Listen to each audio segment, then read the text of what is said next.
കണ്ണിൻ്റെ ലെൻസ്, സുതാര്യമായ ലെൻസ്, നമ്മുടെ നാച്ചുറലി നമ്മുടെ കണ്ണിനകത്തുള്ള ലെൻസിന് അതിൻ്റെ സുതാര്യത നഷ്ടപ്പെടുകയാണ് തിമിരം. ഇത്തരം തിമിര രോഗികൾ അവരുടെ കണ്ണട ഇടയ്ക്കിടയ്ക്ക് മാറ്റിക്കൊണ്ടിരിക്കും. കാരണം ഈ തിമിരം വ്യത്യാസം വരുന്നതനുസരിച്ച് അവരുടെ കണ്ണടകളുടെ പവർ, കണ്ണടയുടെ നമ്പറുകൾ വ്യത്യാസപ്പെടുകയും അഥവാ തിമിരം ചികിത്സിച്ചില്ലെങ്കിൽ ഈ തിമിരം കട്ടി കൂടുകയും തിമിരത്തിൻ്റെ ഡെൻസിറ്റി കട്ടി കൂടുതലാവുകയും കാലക്രമേണ ചികിത്സിക്കാതിരുന്നാൽ അത് പൊട്ടുകയും അകത്തുനിന്ന് തിമിരം ബേസ്റ്റായി പോകും, പൊട്ടിപ്പോകും.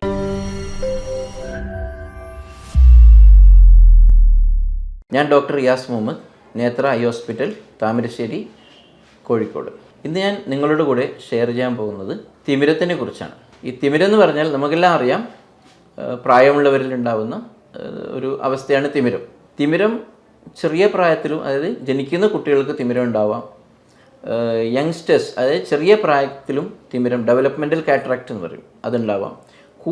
ഏറ്റവും കൂടുതൽ കാണപ്പെടുന്നത് ഒരു പ്രായം കഴിഞ്ഞ്, അതായത് 60-70 വയസ്സിന് ശേഷമാണ്. അതുപോലെ ഈ പ്രമേഹ രോഗമുള്ളവർക്കും തിമിരം കുറച്ച് നേരത്തെ തന്നെ വരാവുന്നതാണ്.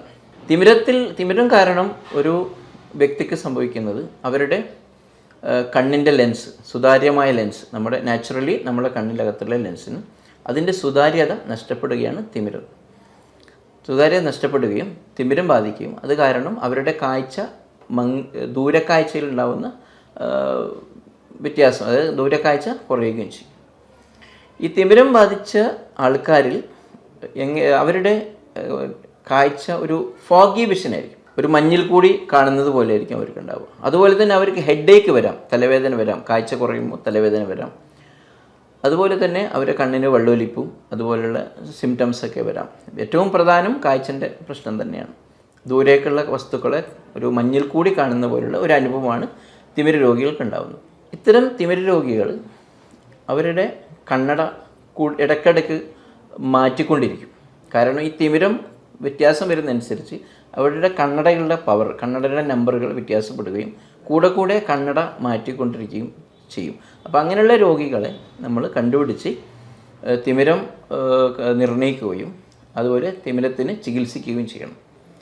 അഥവാ തിമിരം ചികിത്സിച്ചില്ലെങ്കിൽ ഈ തിമിരം കട്ടി കൂടുകയും തിമിരത്തിൻ്റെ ഡെൻസിറ്റി കട്ടി കൂടുതലാവുകയും കാലക്രമേണ ചികിത്സിക്കാതിരുന്നാൽ അത് പൊട്ടുകയും അകത്തുനിന്ന് തിമിരം ബേസ്റ്റായി പോകും, പൊട്ടിപ്പോകും.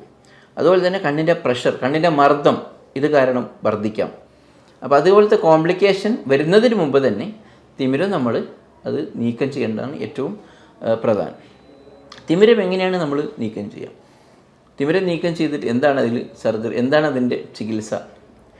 തിമിരം ചികിത്സ എന്ന് പറഞ്ഞാൽ തിമിരം നീക്കം ചെയ്യുക, അതിന് പകരം ഒരു ആർട്ടിഫിഷ്യൽ ലെൻസ് വെച്ച് പിടിപ്പിക്കുക.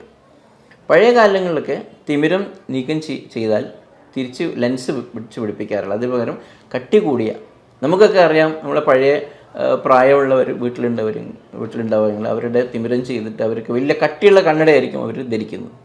ഇപ്പോൾ അങ്ങനെയൊന്നുമില്ല, ആർട്ടിഫിഷ്യൽ ലെൻസ്, ഇൻട്രാഓക്കുലർ ലെൻസ് കണ്ടുപിടിക്കപ്പെട്ടിട്ടുണ്ട്. അപ്പോൾ അതുകൊണ്ട് ഇൻട്രാഓക്കുലർ ലെൻസാണ് ഇപ്പോൾ വെച്ച് പിടിപ്പിക്കുന്നത്. അപ്പോൾ തിമിരം നീക്കം ചെയ്യുന്ന പ്രൊസീജിയർ ഇപ്പോൾ ഏറ്റവും നൂതനമായത് ഫാക്കോ എമൽസിഫിക്കേഷനാണ്. ഫാക്കോ എമൽസിഫിക്കേഷൻ എന്ന് പറഞ്ഞാൽ കണ്ണിൻ്റെ കറുത്ത ഭാഗത്ത്, അതായത് കോർണിയയിൽ ഒരു ചെറിയൊരു ദ്വാരം ഉണ്ടാക്കുകയും, വളരെ ചെറിയ മില്ലിമീറ്ററിൻ്റെ ദ്വാരം ഉണ്ടാക്കുകയും ആ ദ്വാരത്തിൽ കൂടി ഒരു പ്രോബ് കടത്തിവിട്ട് തിമിരം പൊടിച്ച് അതിനെ വലിച്ചെടുക്കുക ചെയ്യുക.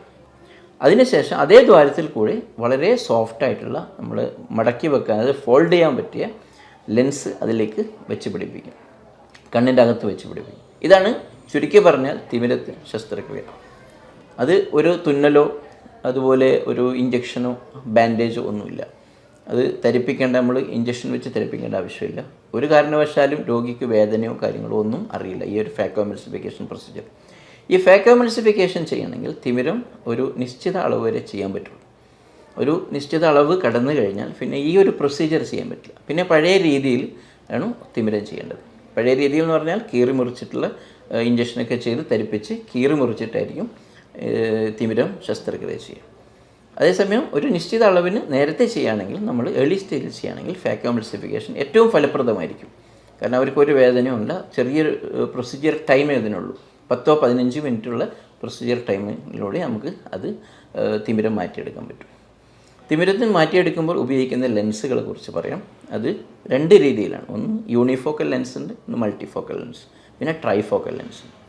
യൂണിഫോക്കൽ ലെൻസ് വെച്ച് പിടിപ്പിക്കുകയാണെങ്കിൽ അവർക്ക് ദൂരക്കാഴ്ച ലഭിക്കുകയും അടുത്തുള്ള വസ്തുവിനെ കാണാൻ കണ്ണട ഉപയോഗിക്കേണ്ടി വരും. അതേസമയം മൾട്ടിഫോക്കൽ അല്ലെങ്കിൽ ട്രൈഫോക്കൽ ലെൻസുകൾ ഉപയോഗിക്കുകയാണെങ്കിൽ അവർക്ക് ദൂരക്കാഴ്ചയും അടുത്ത കാഴ്ചയും ഈ ഒരു മൾട്ടിഫോക്കൽ അല്ല ട്രൈഫോക്കൽ ലെൻസ് കൊണ്ട് തന്നെ അവർക്ക് ലഭിക്കുന്നതാണ്. അവർക്ക് പ്രത്യേകം വേറൊരു കണ്ണട ഇതിൻ്റെ പ്രൊസീജിയറിന് ശേഷം ഉപയോഗിക്കേണ്ട ആവശ്യം വരുന്നില്ല. ഇത്രയും കാര്യങ്ങളാണ് നമുക്ക് ഈ തിമിരത്തിനെ കുറിച്ച് പറയാനുള്ളത്.